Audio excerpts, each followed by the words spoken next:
فرمایا یحبون من ہاجر الیہم، صحابہ کرام رضوان اللہ تعالی علیہم اجمعین، انصار صحابہ یہ ان لوگوں سے محبت کرنے والے، یحبون من ہاجر الیہم، جن لوگوں نے ان کی طرف ہجرت فرمائی، جو مکہ سے اپنے گھروں کو چھوڑ کر آئے، ان سے محبت کرنے والے تھے۔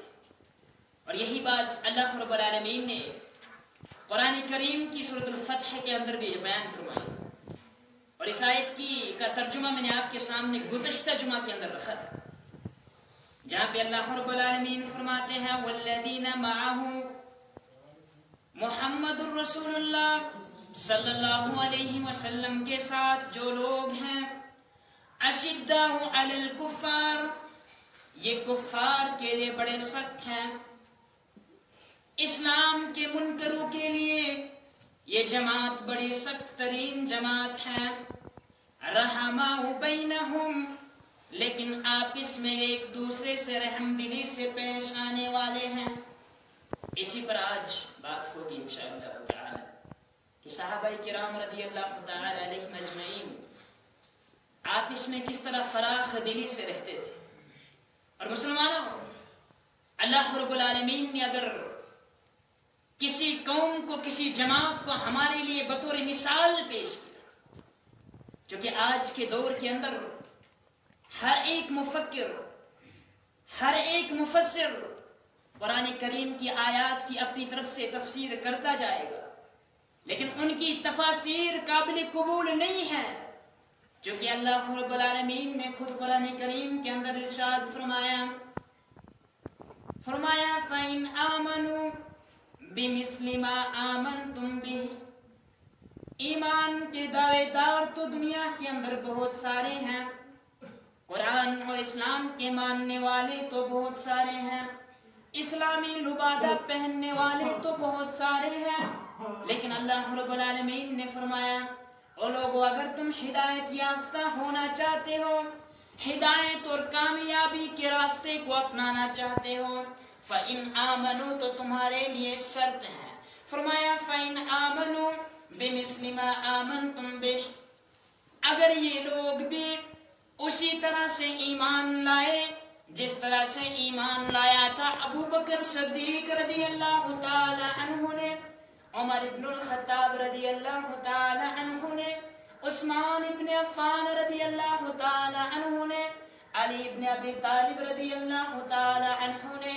اسی طرح سے صحابہ کے دیگر جو جتنے بھی صحابہ ہیں، ان صحابہ نے جس طرح سے ایمان لایا، قرآن کو جس طرح سے سمجھا، حدیثوں کو جس طرح سے سمجھا، جس فہم سے اسلام کو سمجھا، اگر بعد میں آنے والے لوگ بھی اسی طرح سے اسلام کو سمجھیں گے، اسی طرح سے ایمان لے آئیں گے، فقط اہتدوا، تو تب جا کے وہ کامیاب ہو جائے، ورنہ دعوے دار تو بہت سارے ہیں، اسلام کو ماننے والے، اعتراف کرنے والے بہت سارے ہیں، لیکن الگ الگ ٹولیوں کے اندر لگے ہوئے، اپنی اپنی فہم اور سمجھ سے قرآن و سنت کو بیان کر رہے ہیں، لیکن رب نے فرمایا تمہاری اپنے فہم سے قرآن و سنت کو بیان کرنا یہ تمہارے لیے اسلام نہیں ہے، ایسا کرنے سے تم مسلمان نہیں کہلاؤ گے، ایمان والے نہیں کہلاؤ۔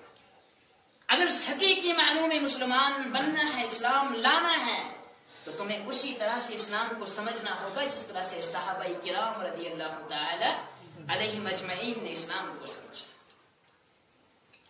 صحیح بخاری کی روایت حدیث نمبر 3667، 3667، حدیث کی راویہ ہے عائشہ الصدیقہ رضی اللہ تعالی عنہا، بیان کرتی ہے ان رسول اللہ صلی اللہ علیہ وسلم مات، ام المؤمنین عائشہ الصدیقہ رضی اللہ تعالی عنہا کہتی ہیں کہ جب رسول اکرم صلی اللہ علیہ وسلم فوت ہوئے، ہمارا یہی عقیدہ ہے، ہمارا یہی عقیدہ ہے کہ دنیا کے اندر جو بھی آیا اسے فنا ہونا ہے، اس کو موت آنی ہے، اسے یہ دنیا چھوڑ کے جانا ہے، اگرچہ وہ انبیاء میں سے ہو، عظیم شخصیات میں سے کیوں نہ ہو، لیکن لیکن رب کا یہ قانون ہے جو قانون کبھی بھی تبدیل نہیں ہوا اور نہ ہی کبھی تبدیل ہوگا.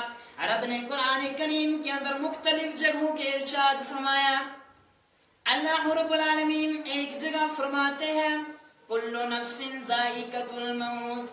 اور مسلمانوں اور انسانوں جان لو کہ ہر روح والے، ہر شخص کو، ہر نفس کو جس کے اندر جان ہے، اسے موت کا ذائقہ اور مزہ چکھنا ہے. فمن زحزح عن النار وادخل الجنة فقد فاز. آخر کامیاب کون ہے؟ کامیابی کے متلاشی تو سارے لوگ ہیں. ہر شخص تو چاہتا ہے کہ میں کامیاب ہو جاؤں، کامران ہو جاؤں، لیکن رب نے قرآن کریم کے اندر بیان فرمایا فمن زحزح عن النار وادخل الجنة. جسے جہنم سے بچا لیا گیا، جسے جنت کے اندر داخل کر دیا گیا، فقد فاز، تو پس تحقیق کو کامیاب ہو گیا. مسلمان اگر کامیاب ہونا چاہتے ہو تو اپنے آپ کو جہنم سے بچا لو اور اپنے آپ کو جنت میں داخل کر دو. اور جنت میں داخل ہونے کا واحد ذریعہ یہی ہے کہ محمد رسول اللہ صلی اللہ علیہ وسلم کی لائی ہوئی شریعت کو اپنانا ہوگا. رسول اکرم صلی اللہ علیہ وسلم کی سنتوں کو انکار کرنے والا ہرگز بھی جنت میں داخل نہیں ہو سکتا. اگرچہ دنیا کے اندر اونچے اونچے مرتبے پہ کیوں نہ فائز ہو جائے، لیکن لوگوں وہ حقیقت میں کامیاب نہیں ہے. کامیاب تو وہی ہے جسے اللہ رب العالمین نے جس کے گناہوں کو معاف فرما دیا، جسے جہنم سے آزادی مل گئی، جسے جنت میں داخل کر دیا گیا. اللہ رب العالمین سے دعا ہے رب العالمین یہ مسلمان گنہگاروں کی جماعت ہے، رب ہر پل گناہوں کے اندر ملوث ہونے والی جماعت ہے، لیکن رب آج بھی مانگتے اور جب بھی مانگنے کی ضرورت پڑتی ہے. اذا سألت فاسأل اللہ. محمد رسول اللہ صلی اللہ علیہ وسلم کا یہ فرمان مبارک ہمارے سامنے ہوتا ہے. اذا سألت فاسأل اللہ. جب تمہیں سوال کرنے کی ضرورت پڑے اللہ رب العالمین سے سوال کرنا. وَإِذَا اسْتَعَنْتَ فَاسْتَعِنْ بِاللَّهِ. جب تمہیں مدد مانگنی ہو، مدد اور معاونت کی ضرورت پڑے اللہ رب العالمین سے مدد مانگنا. رب ہم تیری صفات کے ذریعے سے تجھ سے مدد مانگتے ہیں. الہ العالمین اس جماعت کو، اس جماعت کے گناہوں کو معاف فرما دے. رب ہمارے گناہوں کو معاف کر دے. الہ العالمین خطاؤں کو معاف کر دے. رب خطاؤں کو معاف کر دے. اب آج سے پہلے جتنے بھی مسلمانوں کی موتیں ہوئی ہیں رب یہ جو بھی دنیا چھوڑ کے چلے گئے ہیں ایمان اور اسلام کی حالت میں گئے ہیں، رب تجھ سے مانگتے ہیں ان سب کی سب مسلمانوں کی مغفرت فرما. حال ہی میں ہمارے اس گاؤں کی ایک معزز شخصیت اس دنیا فانی سے رخصت ہوئی. آپ سب بخوبی جانتے ہیں اللہ رب العالمین سے ہم دعا کرتے ہیں الہ العالمین ان کی لغزشوں اور خطاؤں کو معاف فرما. اب ان کی لغزشوں اور خطاؤں کو معاف فرما. الہ العالمین انسان بشر ہے، ہر پل غلطیاں اور خطائیں کرتے جاتا ہے، لیکن اب ہم تجھ سے مانگتے ہیں تیری رحمت کا سوال دے. اب اپنی رحمت سے ان تمام لوگوں کی گناہوں کو معاف فرما. اب جو لواحقین ہیں ان کو صبر جمیل عطا فرما. اب ان کو جو ہے صبر کرنے کی توفیق عطا فرما. الہ العالمین ہمارے لیے اس کے جانے کو فتنہ نہ بنا. اب ہمیں دین اسلام پر اس کے جانے کے بعد بھی ہمیں دین اسلام پر قائم رکھنا. الہ العالمین ہم سب کی خطاؤں اور گناہوں کو معاف کر دے. رب ہمیں صحیح معنوں میں مسلمان بننے کی توفیق عطا فرما، اسلام سمجھنے کی توفیق عطا فرما. بہرحال میں حدیث کریمہ آپ کے سامنے بیان کر رہا جس حدیث کی راوی ہے عائشہ الصدیقہ رضی اللہ تعالی عنہ، بیان کرتی ہے ان رسول اللہ صلی اللہ علیہ وسلم مات. کائنات کی سب سے بڑی ہستی امام الانبیاء محمد رسول اللہ صلی اللہ علیہ وسلم جب دنیا سے رخصت ہوئی تو رخصت ہونے کے بعد سب سے پہلا فتنہ، سب سے پہلا اختلاف رائے جو آئی وہ یہ تھا. فرماتی ہیں فقام عمر یقول. تو عمر رضی اللہ تعالیٰ عنہ کو جب یہ خبر پہنچی وہ آئے اور کھڑے ہوئے یہ کہتے ہوئے واللہ ما مات رسول اللہ صلی اللہ علیہ وسلم. قسم ہے عمر رضی اللہ تعالی عنہ کو قسم اس ذات کی جو تمام دنیا و آسمانوں کا خالق ہے کہ بے شک محمد الرسول اللہ صلی اللہ علیہ وسلم پر موت واقع نہیں ہوئی. رضی اللہ تعالیٰ عنہ بڑے بہادر شخصیت، اپنے ہاتھ میں تلوار حمایل کیے، تلوار اٹھائے ہوئے کھڑے ہو گئے. خبردار کسی کی زبان سے یہ نہ نکلے کہ محمد الرسول اللہ صلی اللہ علیہ وسلم پر موت واقع ہوئی ہے.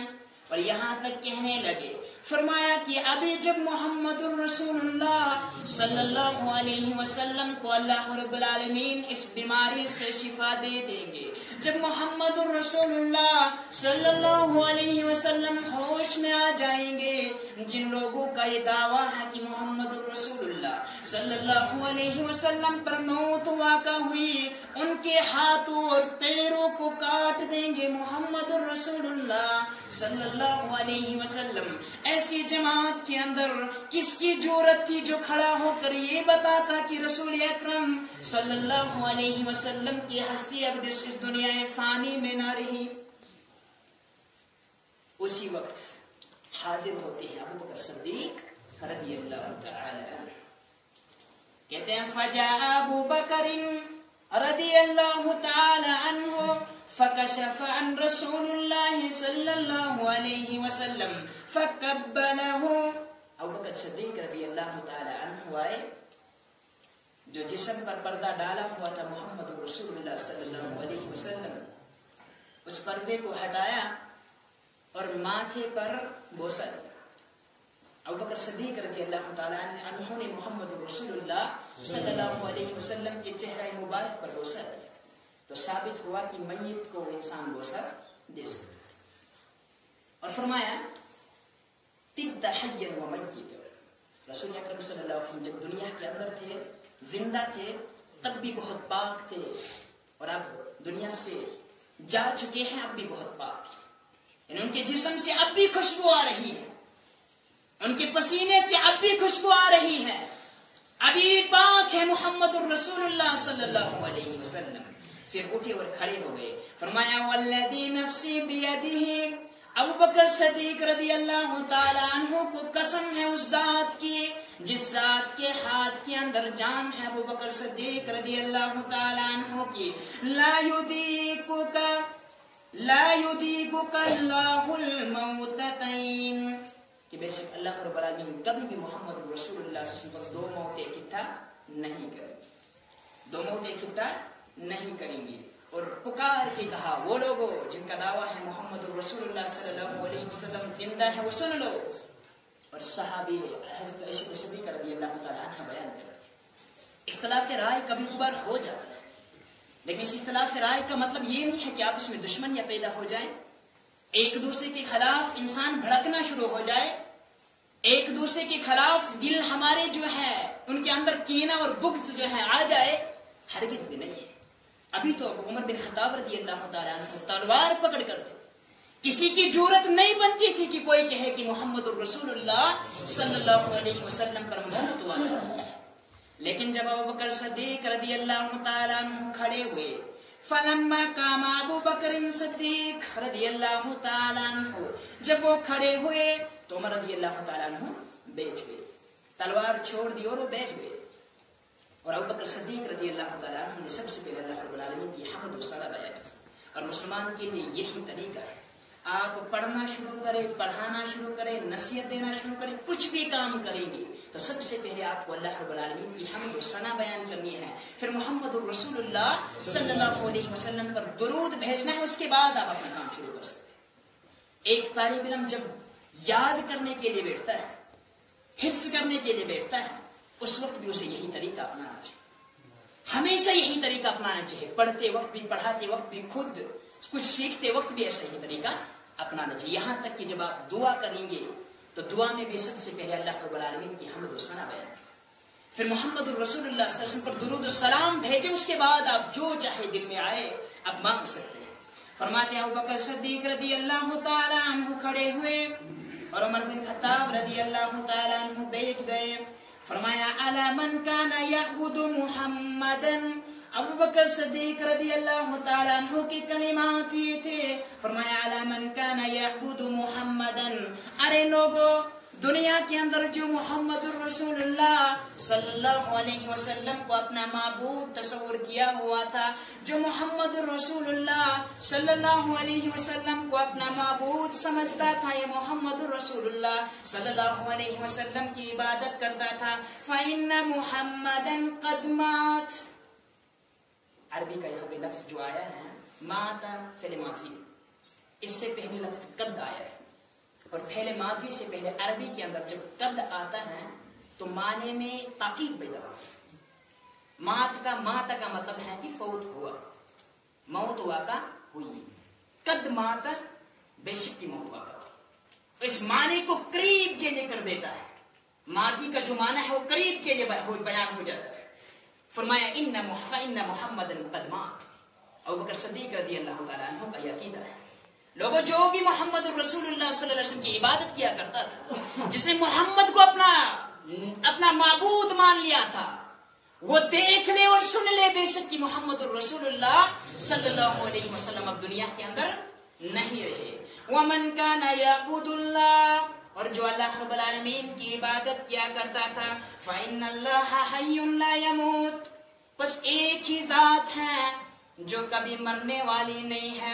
اللہ نے بھی یہی بات قرآن کریم کے اندر بیان فرمائی، سورۃ الرحمن کھول کے دیکھ لیجئے، رب ذوالجلال فرماتے ہیں، اللہ رب العالمین فرماتے ہیں کل من علیہا فان، دنیا کے اندر جو کچھ بھی ہے اسے فنا ہونا ہے۔ پھر جب ہم قرآن سے سوال کرتے ہیں تو کون سے ایسی ذات ہے جو دنیا کے اندر باقی رہے؟ کل من علیہا فان وَيَبْقَى وَجْهِ رَبِّكَ ذُو الْجَلَالِ وَالْإِكْرَامِ، دنیا کے اندر اگر کوئی ایسی ذات ہے، کوئی ذات ایسی ہے، کوئی چہرہ ایسا ہے جو ہمیشہ کے لیے باقی رہے گا، وہ ذو الجلال کا چہرہ ہے، وہ اللہ رب العالمین ہے جسے کبھی موت واقع نہیں ہوگی۔ نہ اللہ رب العالمین کے علاوہ دنیا کے اندر چاہے جتنی بھی بڑی شخصیت کیوں نہ ہو، اسے موت کا ذائقہ چکھنا ہی چکھنا ہے، اللہ کا بنایا ہوا قانون ہے۔ تو ہمارا بھی یہی عقیدہ ہے کہ محمد رسول اللہ صلی اللہ علیہ وسلم دنیا کے اندر نہیں رہے، انا للہ و انا الیہ راجعون۔ مسلمانوں، ہمارے اقربا دنیا سے چلے جائے، اللہ نے ہمارے دلوں کے اندر رحمت رکھی ہے، دکھ تو ہوتا ہے، درد تو ہوتا ہے، لیکن سب سے بڑی تکلیف تو مسلمان کو تب ہوئی تھی اور ہونی چاہیے جب واقعہ بیان کیا گیا کہ کائنات کے اندر سب سے عظیم ترین ہستی محمد الرسول اللہ صلی اللہ علیہ وسلم دنیا سے جا رہے تھے یا دنیا سے چلے گئے۔ اگر محبت کا تقاضا ہے وہ یہی ہے کہ محمد الرسول اللہ صلی اللہ علیہ وسلم کی فراہمی میں عمل کیا جائے۔ دعویٰ تو سب کا ہے، دعویٰ تو سب کا ہے، لیکن دعوے سے کام نہیں چلے گا۔ مسلمان تو سب سے زیادہ اجتماعات کرتے ہیں، ہر جمعہ کے اندر ایک ایک گھنٹے کا خطبہ ہوتا ہے، لیکن معاشرے کے اندر پھر بھی کوئی تبدیلی نہیں آتی، معاشرے کے اندر پھر بھی کوئی تبدیلی نہیں آتی ہے۔ اگر ایسا ہے مسلمانوں، اس سے بہتر ہے کہ ہمارے وعظ نہیں، جب یہ نصیحتیں ہماری کام نہیں آتی ہیں پھر ہمارا یہاں پہ آنے کا کیا مقصد ہے؟ اس لیے ضرورت اس بات کی ہے جو کچھ بھی ہم سنتے ہیں اسے عملی جامہ پہنانے کی ضرورت ہے، اپنے گھروں کے اندر اڈاپٹ کرنے کی ضرورت ہے، اپنے گھروں کے اندر اللہ کے قوانین کو نافذ کرنے کی ضرورت ہے، اور اپنے اہل و اقربا سے محبت کا یہی تقاضا ہے، محبت کا یہی تقاضا ہے۔ جیسے کہ آج کسی کی بھی موت واقع ہوتی ہے تو باقی جو مسلمان ہوتے ہیں وہ اپنے رب کے دربار میں ہاتھ پھیلا پھیلا کر مانگتے ہیں، رب مرحومین کی مغفرت فرما۔ لیکن اگر ہمارا معاشرہ ایسا ہی رہا، جس طرح سے دنیا داری کی طرف ہماری رغبت جو ہے بڑھتی جا رہی ہے، دینداری سے ہم دور ہوتے جا رہے ہیں، واللہ مجھے خوف ہے کہ کل ہم جب اس دنیا سے چلے جائیں گے شاید ہی پیچھے کوئی دعا کرنے والا باقی رہے۔ اگر اپنے پیچھے دعا کرنے والے ہونے چاہیے تو تب ہم اپنے گھروں کے اندر ہمیں دین کو نافذ کرنے کی ضرورت ہے۔ اگر بیٹیوں کو عصری تعلیم، حالانکہ اسلام سے خلاف نہیں ہے، مسلمان انجینئر ہونے چاہیے، بڑے بڑے عہدوں پر فائز ہونے چاہیے، تو فخر کی بات ہے۔ مسلمان تھے بھی جب وہ قرآن و سنت کے قریب تھے، جب وہ قرآن و سنت کے قریب تھے، لیکن ڈاکٹر اگر بیٹا ہوگا تو وہ مسلمان ڈاکٹر ہے تو تب فائدہ ہے، تاکہ وہ اپنی ڈاکٹریت کا پیشہ بھی اپنائے اور ساتھ ساتھ میں اپنے والدین کے لیے دعا بھی کرے۔ مسلمانوں بہت سارے ایسے لوگ ہیں جن کے والدین دنیا سے جل بسے ہیں، اب ان اپنے والدین سے محبت کا کیا یہی تقاضا ہے کہ 10 دن تک ان کے پیچھے ماتم کیا جائے، ان کے پیچھے رویا جائے، چلایا جائے اور اپنے کپڑوں کو پھاڑا جائے، لیکن 10 دن کے بعد جب گھر سے نکلیں گے، 10 دن کے بعد جب گھر سے نکلیں گے بازاروں کی طرف رخ کریں گے تو ہمارے ظاہر سے ہی معلوم ہو جائے گا کہ ہمیں کوئی ہمدردی نہیں تھی، وہ اس لیے کہ ہم تب اللہ رب العالمین کو بھول جاتے ہیں، ہم تب اللہ رب العالمین کو بھول جاتے ہیں۔ بچے جب دنیا کے اندر رہ کر کوئی بھی نیک کام کرتے ہیں، کوئی بھی نیک کام کرتے ہیں، والدین کو اس کا اجر ملتا ہے، والدین کو اس کا اجر ملتا ہے، لیکن اگر وہ برائی کریں گے تو اس کا بھی اجر والدین کو ملتا ہے۔ اگر ماں باپ نے صحیح تربیت نہ کی ہو، ایک تو یہ بات ہے کہ ماں باپ نے اپنی طرف سے پوری تربیت کر لی، 17 18 سال 20 سال کی عمر تک اپنے قابو میں رکھا، پھر اچانک سے لڑکا بھٹک جاتا ہے تو اللہ رب العالمین کی منشا ہے، اس پر انسان قابو نہیں کر سکتا۔ لیکن آج تو حالت یہ ہے کہ 2 سال کا بچہ ہے، والدین نے چھوڑ دیا، کوئی پرواہ نہیں ہے کس طرح سے وہ زندگی بسر کر رہا ہے۔ معاشرہ بہت برا بن چکا ہے۔ مسلمانوں، ہمیں محاسبہ کرنے کی بہت زیادہ ضرورت ہے، اپنے گھروں پر نظر ثانی کرنے کی بہت زیادہ ضرورت ہے۔ بہرحال میں بیان کر رہا تھا کہ بہرحال ابوبکر صدیق رضی اللہ تعالیٰ عنہ نے جب ایسا کہا اور قرآن کریم کی وہ آیات تلاوت فرمایا انک میت و انہم میتون، اللہ رب العالمین کا فرمان ہے کہ آپ کو بھی مرنا ہے اور آپ سے پہلے جو رسول آئے تھے، جو بھی لوگ آئے تھے، ان کو بھی دنیا سے جانا تھا۔ وما محمد الا رسول قد خلت من قبلہ الرسل، محمد رسول اللہ صلی اللہ علیہ وسلم کچھ نہیں ہے سوائے اس کے کہ وہ رسول ہے، اللہ کے بندے ہیں اور اللہ کے رسول ہیں، اور اس سے پہلے بھی بہت سارے انبیاء آئے ہیں، بہت سارے رسول آئے ہیں، وہ بھی دنیا سے چلے گئے، وہ بھی دنیا سے نکل گئے۔ افإن مات أو قتل، اگر آپ پر جو ہے موت واقع ہو جائے یا آپ کو قتل کر دیا جائے، آپ شہید ہو جائے، کیا بعد میں باقی رہنے والے دین سے مڑ جائیں؟ بعد میں جو باقی صحابہ رہیں گے، مسلمان رہیں گے، کیا وہ دین سے مڑ جائیں گے؟ فرمایا جو دین سے مڑ جائیں گے وہ کامیاب نہیں ہے۔ بہرحال سمجھانا یہ تھا کہ رسول اکرم صلی اللہ علیہ وسلم کو بھی دنیا چھوڑ کے جانا ہے۔ جہاں محمد الرسول اللہ صلی اللہ علیہ وسلم بھی دنیا کے اندر نہیں رہے تو مسلمانوں، میں اور آپ کس کھیت کی مولی ہیں کہ ہم یہ ارادہ کیے ہوئے ہیں کہ موت کس نے دیکھی، موت کس نے دیکھی، جنت کس نے دیکھی اور جہنم کس نے دیکھی۔ الفاظ تو بڑے آسان ہیں، ہر مسلمان کی زبان سے نکلنے والے الفاظ ہیں، میں اکثریت کی بات کرتا ہوں، لیکن یارو جانتے ہوئے یہ کفریہ الفاظ، یہ کفریہ کلمات ہیں۔ موت کس نے دیکھی، اس کا مطلب موت پہ ایمان نہیں ہے۔ جنت کس نے دیکھی، اس کا مطلب جنت پہ ہمارا ایمان نہیں ہے۔ جہنم کس نے دیکھی، کل قیامت کس نے دیکھی۔ بڑے آسان الفاظ ہیں اور آپ بڑی آسانی سے زبان سے نکالتے ہیں، لیکن واللہ یہ کفریہ کلمات ہے۔ اس کا مطلب یہ ہے کہ ہمارا ایمان اللہ رب العالمین پر نہیں ہے، ان 6 چیزوں پر نہیں ہے جو غیب کی 6 چیزیں ہیں جن پر ایمان لانا واجب ہے۔ اگر ان میں سے کسی بھی ایک چیز کا مسلمان نے انکار کیا تو مسلمان نہیں ہو سکتا۔ تو محاسبہ کیجئے کہ ہم میں سے کون مسلمان بات ہوتا ہے۔ مسلمان تو وہی ہے جسے موت کی فکر ہے۔ پر ہمیں صحابہ کرام رضی اللہ تعالی عنہم اجمعین کے متعلق بیان کر رہا تھا کہ وہ آپ اس میں رحم دل تھے، آپ اس میں رحم دل تھے۔ ایسی کچھ مثالیں آپ کے سامنے رکھنا چاہوں گا، اور یہی رحم دلی اور فراغ دلی آج بھی معاشرے کے اندر ہمیں اپنانے کی ضرورت ہے، تب جا کے ہم دنیا کے اندر کامیاب ہو سکتے ہیں، ہم ایک ہو سکتے ہیں۔ صحیح بخاری کی روایت ہے کتاب الجنائز کے اندر، حدیث نمبر 1339، جب امیر المؤمنین عمر بن خطاب رضی اللہ تعالی عنہ کو شہید کیا گیا، فجر کی نماز میں باہر کئی دفعہ میں نے آپ کے سامنے واقعہ بیان کیا ہے، لیکن میں آج آپ کے سامنے آخری لمحات بیان کرنا چاہتا ہوں۔ جب شدید تکلیف کے اندر مبتلا ہوئے، زندگی اور موت کی کشمکش میں تھے، عمر بن خطاب رضی اللہ تعالی عنہ، وہ جو دنیا کے اندر بادشاہ جس کو اختیار ہوئی تھی، جس نے نصف دنیا تک اسلام کو نافذ کیا تھا، وہ بہادر عمر بن خطاب رضی اللہ تعالی عنہ اب دنیا اور موت کی، زندگی اور موت کی کشمکش میں ہے، لیکن خیال آتا ہے اگرچہ دنیا کے اندر مجھے بہت بڑی خلافت بھی میسر ہوئی، میں بہت بڑا خلیفہ بھی رہا، امیر المومنین رہا، کسی ایک ڈسٹرکٹ کا حکمران نہیں، ایک سٹیٹ کا حکمران نہیں، بلکہ دنیا کے نصف حصے سے زیادہ اسلامی حکومت کرنے والے یہ مسلمانوں کے حاکم اپنی دنیا داری کو بھول جاتے ہیں، دنیا داری کو بھول جاتے ہیں۔